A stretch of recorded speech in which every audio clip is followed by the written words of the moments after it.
secteur bi nga dëkk fii ñii làmb doon bëgg moom lay dund nga nekk Géejawaay nekk xale ni ma Mboye Madiaga sama bis kenn du ko way ku dul yow gis nga bu du woon loolu damay way feneen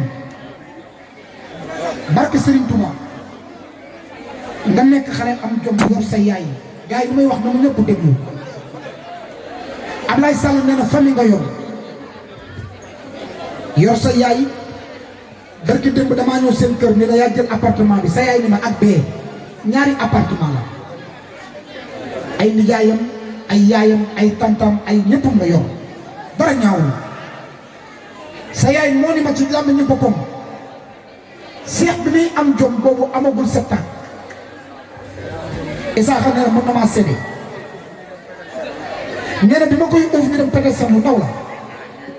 ñuy jaay muy góorgóorlu ba tey la ko xamee barki démb mu ànd ak Ablaye Sall ni ko Mboye laa bëgg mu wéyal ma ndax Mboye bi may def sama open presse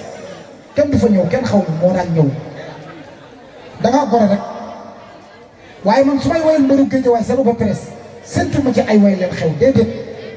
dama ko war a def ko ndax man Géejawaay laa bëgg mbër mu am bis boo woyee damay ñëw wayal ko ba mu neex te du ma tee ma doon li ma doon dangaa gore rek maa ngi ñaan ngeen tàcc ma Cheikh Super Jamono mu am combat nag mook armée danga koy daan xam nga sama làmmiñ dafa garaaw Ablaye Sall ku bañ mu daan la bu bëreeg moom maa ko woyam danga koy daan xam nga lu tax sëriñ am na mais yaay mooy lépp man nag du ma woyal kenn di ko defal ay conférence au ma sa temps bi mais jar nga ko ndax ni mu demee la Ablaye Sall nee na ñun ay xaritam ñun ñëpp lay teral ki mu tuddee doom ji nii nee na moo yoroon cummikaayam 2016 ba léegi Cheikh daa yàgg wax su ma amee doom bu góor bu dee 10 doom la samay cummikaay laa koy tuddee ñii ànd ak man waaye tàccu leen loolu waaye bi ci des mooy dangaa góor rek mu ne nga ko tuddee Aziz Ndiaye wala nga tuddee ko Alburax wala nga tuddee ko keneen wala commerçant yi nekk Sandaga wala waa Sine wala Sinoa yi sax mais sa doom say xarit nga ko tuddee waaw góor Ablaye Sall yàqoo ci dara boobu ba léegi lekkoon naanoo yaa ngi ci taxaw bëgg a bis beneen si yàlla nañu egg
Bébé no koy ñëw na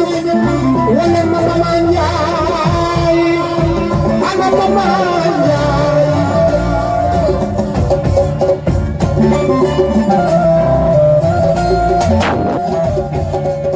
bi jëmee kilifa borom rogoon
Sudah